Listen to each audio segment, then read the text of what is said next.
அஸ்ஸலாமு அலைக்கும். பிஸ்மில்லாஹிர்ரஹ்மானிர்ரஹீம். பூசணிக்காவும் எலும்பும் போட்டு குழம்பு வைக்க போகிறோம். பாருங்கள், இந்த பூசணிக்காய் கட் பண்ணி வச்சுருக்குறோம். தக்காளி பேஸ்ட்டு, இஞ்சி பூண்டு பேஸ்ட்டு, வெங்காய பேஸ்ட்டு, கொத்தமல்லி தழை, கருவேப்பிலை, தயிர், கறி, எலும்பு.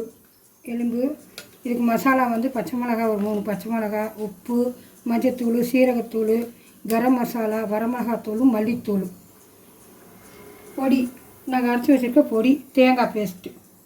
வாங்க பார்க்கலாம். இந்த எண்ணெய் ஊற்றிட்டோம்.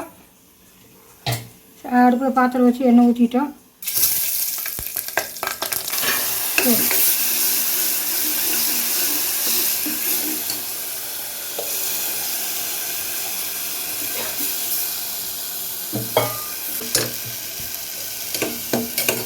இது கூட எலும்பு, இந்த பொடியெல்லாம் போட்டுக்கலாம். அப்படி சீரகத்தூள், மிளகுத்தூள், மல்லித்தூள், மஞ்சத்தூள், கரம் மசாலா, உப்பும் போட்டோம். இதுலையே 2 விசில் வந்த பின்னாடிக்க பூசணிக்காய் போடணும். இது எலும்பு வேகணும். மல்லி புதினா போடுறோம். பார்த்துக்கணும். ஊற்றி வேக விடலாம். ஒரு 4-5 விசில் வேகணும். வெந்தாட்டும் எலும்பு வேகும். எலும்பு வெந்த மாதிரி பூசணிக்காய் போடுவேன். ஏன்னா பூசணிக்காய் தண்ணியாட்ட போயிடும். அதனால் நல்லா டேஸ்ட்டாக இருக்கும் பூசணிக்காய் குழம்பு. தயிர், தண்ணி ஊற்றிருக்கோம். பார்த்துக்கலாம். தண்ணி ஊற்றி இவ்வளோ தண்ணி பிடிக்கும். ஏன்னா எலும்பு இருக்கனால வேகணும். அப்புறம் காய் போடணும்னால தண்ணி நிறையாத்த ஊற்றி வேக வைக்கணும். காயும் போட்டுக்கலாம். சரி, விசில் போட்டுக்கலாம். எலும்பு ஒரு 6-7 விசில் வந்துடுச்சு. நல்லா எலும்பு வெந்துருச்சு பாருங்கள். நல்லா இனி காய் போட்டுக்கலாம். பூசணிக்காய், மஞ்சள் பூசணிக்காய் போட்டுக்கலாம். ஒரே ஒரு உருளைக்கிழங்கு போட்டிருக்குறோம் பாருங்கள்.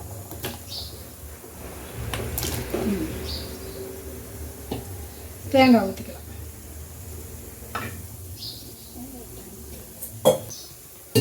தேங்காய் ஊற்றிக்கலாம். போதும். எல்லாமே அளவாக இருக்கணும் இதுக்கு. ஏன்னா காய் இனிக்கிறதுனால அளவாக இருக்கணும்.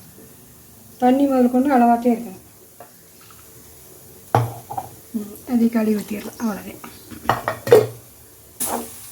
ஒரு விசில் வந்தால் போதும். நம்மள அளவுக்கு புளி ஊற்றினாத்தே நல்லாயிருக்கும் பூசணிக்காய்க்கு. அவ்வளோதான். நீ வெந்த பின்னாடி காட்டுறேன். மல்லித்தழை போட்டு இறக்கலாம். சூப்பராக இருக்கும். அது தாளித்து சாப்பாடுக்கெலாம் ரொம்ப டேஸ்ட்டாக இருக்கும். நாங்கள் தாளித்து சாப்பாடெலாம் ஆக்கலை. சாதா சாப்பாடு தான் ஆக்கியிருக்கோம். ஆனால் அதுக்கும் நல்லா இருக்குது.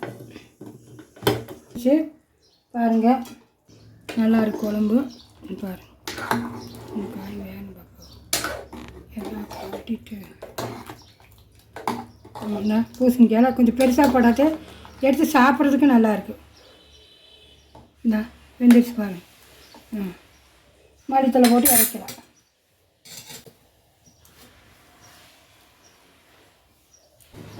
நல்லாயிருக்கும். நீங்களும் செய்ய சாப்பிடுங்க.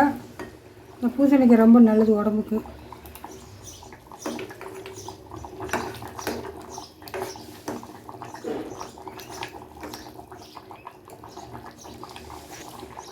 ரொமான்றிங்க பாருங்கள். குழம்பு நல்லாயிருக்கும். லஞ்சுக்கு எனக்கு ஷேர் பண்ணுங்கள், சப்ஸ்கிரைப் பண்ணுங்கள், லைக் பண்ணுங்கள், சப்போர்ட் பண்ணுங்கள். அஸ்ஸலாமு அலைக்கும்.